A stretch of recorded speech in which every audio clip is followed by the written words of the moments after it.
नमस्कार विद्यार्थियों। हम असहयोग आंदोलन के बारे में चर्चा कर रहे थे। हमने पिछले वीडियो में असहयोग आंदोलन के प्रमुख कारणों के बारे में पढ़ा है। आज हम असहयोग आंदोलन की प्रमुख घटनाओं और इसके परिणाम या असहयोग आंदोलन के महत्व के बारे में चर्चा करेंगे। विद्यार्थियों, जैसा कि हम पढ़ चुके हैं कि जलियांवाला बाग हत्याकांड, रौलट एक्ट, खिलाफत, इन सब बातों को लेकर कांग्रेस ने गांधी जी के नेतृत्व में 1920 में असहयोग आंदोलन प्रारंभ कर दिया था और ये असहयोग आंदोलन सत्य और अहिंसा की नैतिक शक्ति पर आधारित शासन की दमनकारी शक्ति को उसके अन्याय का एहसास कराने और उसके हृदय परिवर्तन के लिए किया गया था। सितंबर 1920 में लाला लाजपत राय की अध्यक्षता में कोलकाता में कांग्रेस का एक अधिवेशन हुआ और उस अधिवेशन में असहयोग आंदोलन को प्रारंभ करने का निर्णय लिया गया। इस अधिवेशन में असहयोग आंदोलन को प्रारंभ करने का प्रस्ताव रखा गया और उस प्रस्ताव के 3 मुख्य उद्देश्य थे। एक, पंजाब में अंग्रेजी सरकार के अधिकारियों ने जो अत्याचार किए हैं उनके प्रायश्चित के रूप में पीड़ित लोगों को आर्थिक मुआवजा दिलाया जाए, और दूसरा, टर्की के सुल्तान के साथ जो अन्यायपूर्ण व्यवहार हुआ है उसे समाप्त किया जाए, और तीसरा, स्वराज्य की स्थापना हो।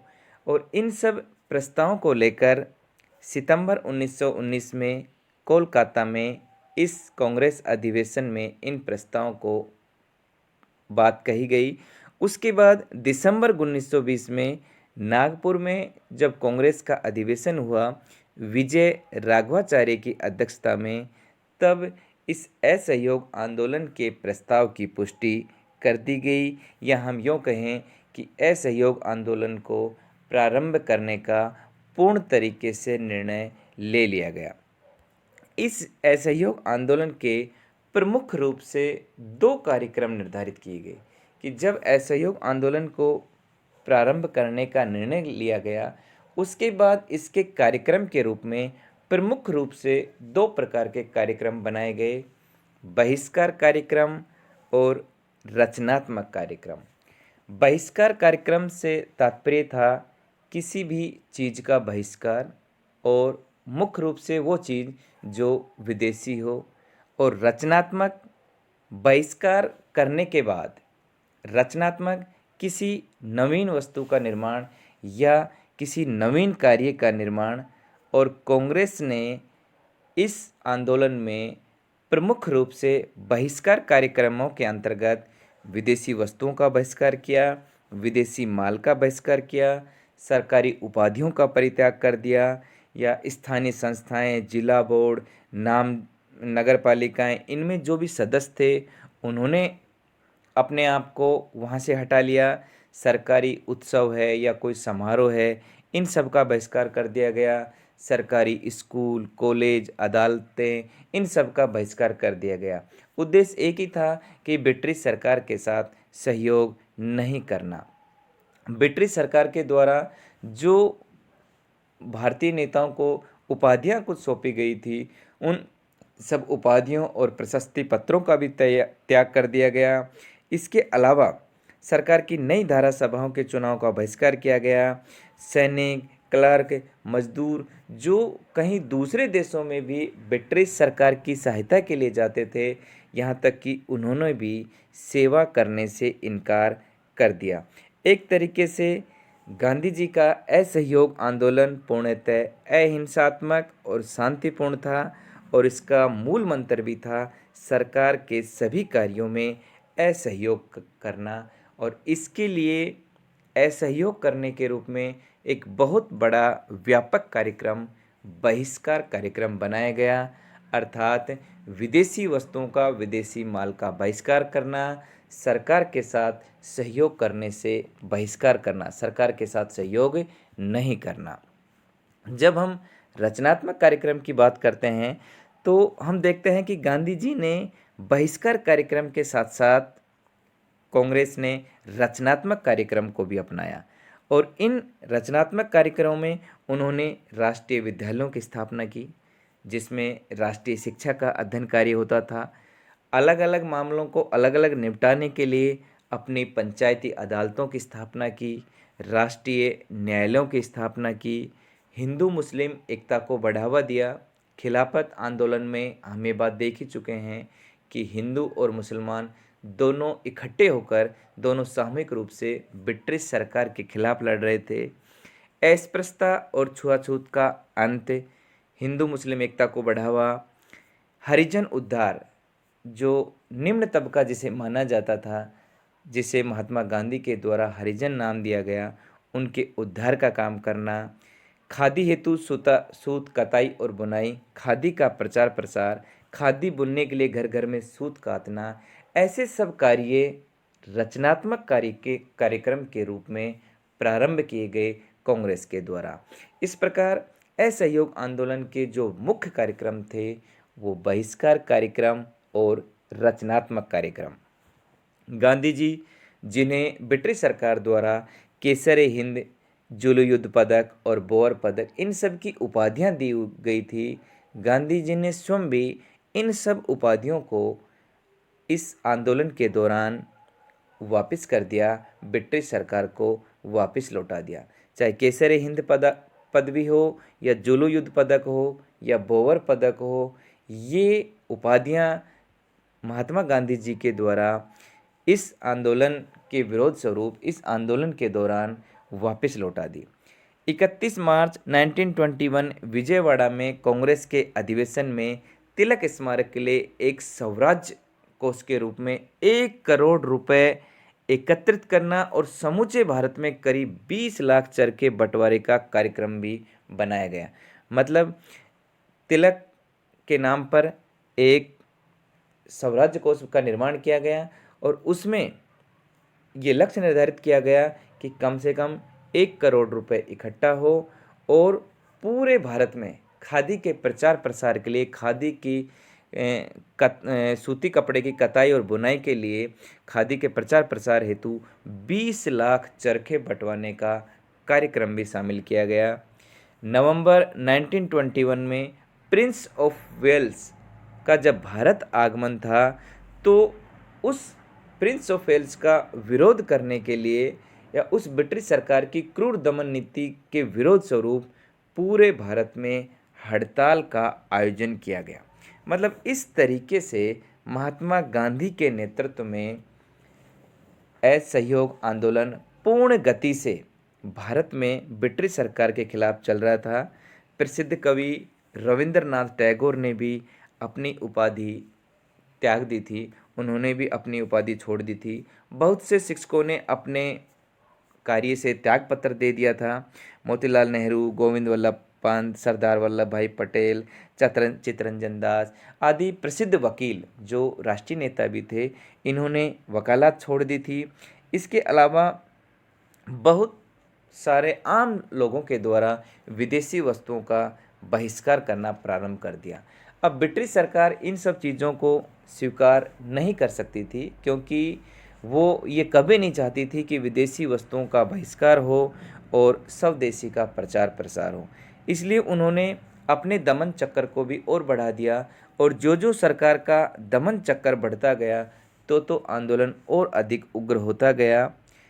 खद्दर और गांधी टोपी, इन दोनों ने इस समय एक तरीके से राष्ट्रीय पोशाक का रूप ले लिया था। डॉक्टर पट्टाभी सीतारामैया ने लिखा है कि अब लोग भय छोड़ चुके थे, मतलब अब उन्हें किसी प्रकार का कोई डर नहीं था। एक तरह से राष्ट्र सम्मान का भाव पैदा हो चुका था। सरकार की प्रतिष्ठा और रौब की जड़ बहुत कुछ हिल गई थी और स्वराज्य की कल्पना के संबंध में लोगों का ज्ञान बहुत अधिक बढ़ गया था। कहने का तात्पर्य है कि इस समय स्वदेशी की भावना भारतीयों में बहुत अधिक उग्र हो चुकी थी और जैसे जैसे सरकार का दबाव बढ़ता गया, जो उनका दमन बढ़ता गया, ये भावना और उग्र होती गई और इसी वजह से 5 फरवरी 1922 को चोरा चोरी कांड या चोरा चोरी घटना घटित हो गई।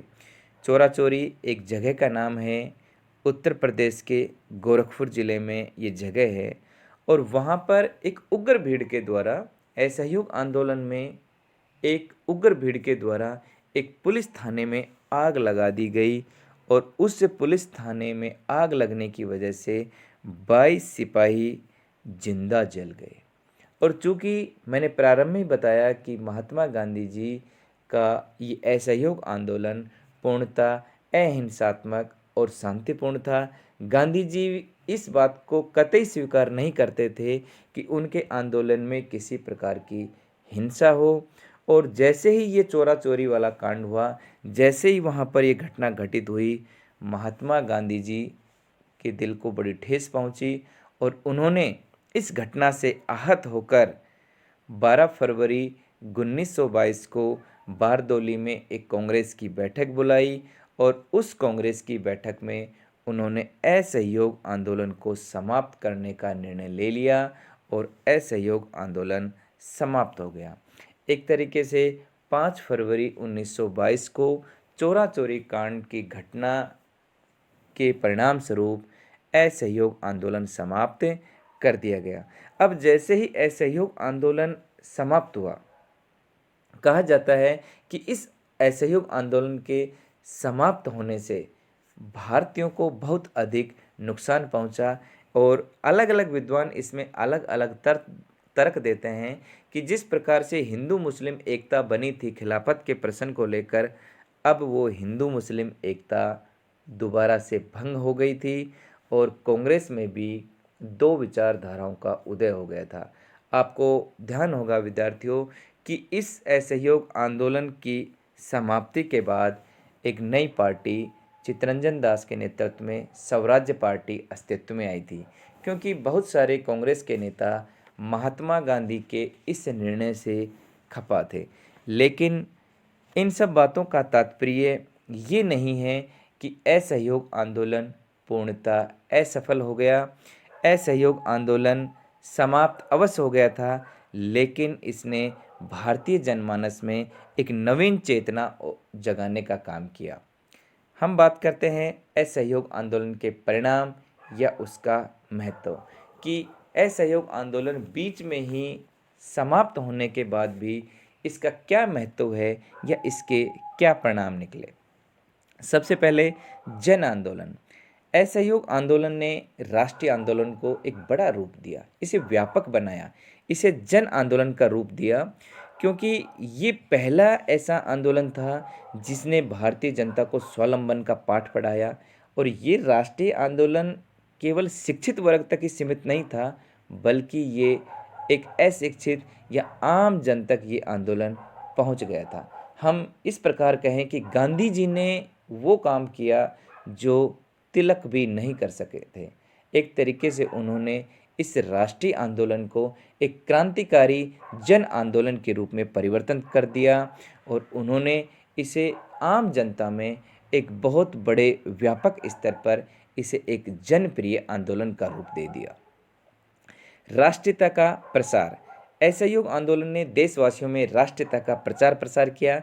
गांधी जी की अपील पर ही देश के अलग अलग भागों से अलग अलग लोग कांग्रेस के झंडे के नीचे आकर इकट्ठे हो गए और उन्होंने अपनी मातृभूमि को स्वतंत्र कराने का प्रण लिया, वचन लिया।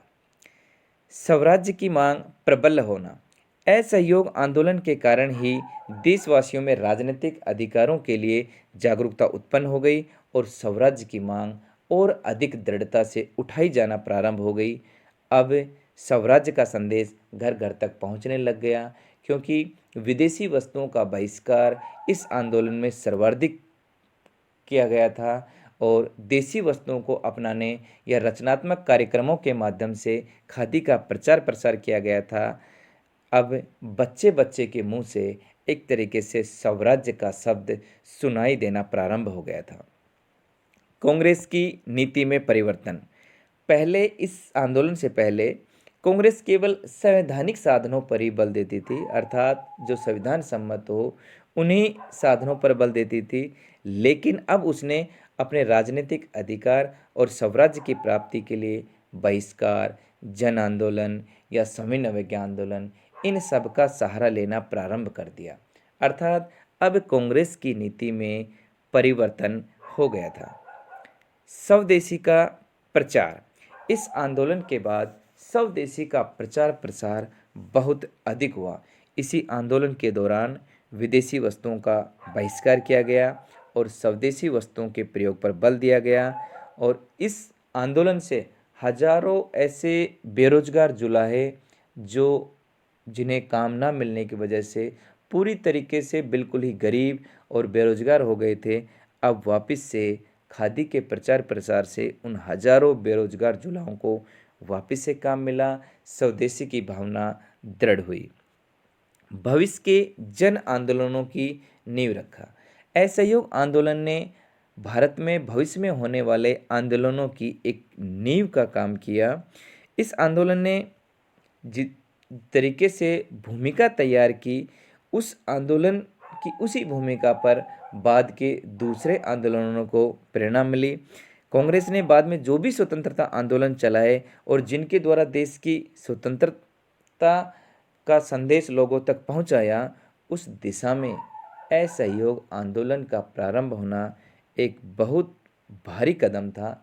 हालांकि ये आंदोलन स्थगित हो गया था चोरा चोरी कांड की वजह से, लेकिन लोग इसकी महानता को कभी भुला नहीं सके और कुछ ही समय के बाद उनकी इस महानता ने, इस स्मृति ने राष्ट्र को एक बहुत ही व्यापक और गंभीर आंदोलन चलाने की प्रेरणा दी। हम जानते हैं कि कुछ दिनों बाद ही असहयोग आंदोलन के बाद भारत में सविनय अवज्ञा आंदोलन की शुरुआत होती है। रचनात्मक कार्यक्रमों से जनता में आत्मविश्वास। जैसे ही विदेशी वस्तुओं का बहिष्कार किया गया और स्वदेशी वस्तुओं को अपनाया गया, तो इनसे जनता में आत्मविश्वास की भावना पैदा हुई। स्वदेशी वस्तुओं को अपनाने, चरखा चलाने, खादी तैयार करने, राष्ट्रीय विद्यापीठ स्थापित करने, है ना, इन कार्यक्रमों से देश को बहुत अधिक लाभ हुआ और इससे भारतीयों में अपनी जो स्वदेशी वस्तुएं थी उनके प्रति प्रेम जागृत हुआ। देश के कुटीर उद्योगों को प्रोत्साहन मिला। राष्ट्रीय शिक्षण संस्थाएं जो स्थापित की गई थी उनसे बहुत अधिक संख्या में देशभक्त पैदा होने लगे, अर्थात उन शिक्षण संस्थाओं से देशभक्त निकलने लगे और जिससे कांग्रेस को इतने लंबे समय तक चलने वाले स्वतंत्रता संग्राम में कभी भी देश के प्रति समर्पित कार्यकर्ताओं की कभी कमी महसूस नहीं हुई। चरखा जहां एक और औद्योगिकता और भौतिकवाद के विरोध का रूप बना, वहीं गांव का सबसे हीन और गरीब लोगों को आंदोलन से जोड़ने की एक कड़ी का काम भी इस चरखे ने किया। इसके अलावा त्याग और बलिदान की भावना का संचार। इस आंदोलन ने भारत में साहस, निर्भीकता, त्याग और बलिदान की भावना का संचार किया। अब देशवासी स्वतंत्रता प्राप्त करने के लिए केवल याचनाओं और प्रार्थनाओं पर ही निर्भर रहने को तैयार नहीं थे। वो अब हर प्रकार का त्याग और बलिदान करने के लिए तैयार थे। वो इस बात के लिए पूर्णतः कटिबद्ध थे। वो अब भारतीय जनता जेल जाने में भी किसी प्रकार का उन्हें भय नहीं लगता था। वो बिल्कुल निर्भीक हो चुके थे। अब जेल जाना देशभक्ति का प्रतीक समझा जाने लगा और मातृभूमि को अंग्रेजों की दास्ता से मुक्त कराने के लिए भारतवासी अब अपना सर्वस्व न्योछावर करने को तैयार हो गए। कहने का तात्पर्य ये है कि असहयोग आंदोलन से भारतीयों में एक नवीन चेतना और एक नवीन स्फूर्ति का संचार हुआ और इसी असहयोग आंदोलन ने भारत में आगे आने वाले दूसरे आंदोलनों के लिए एक नींव का काम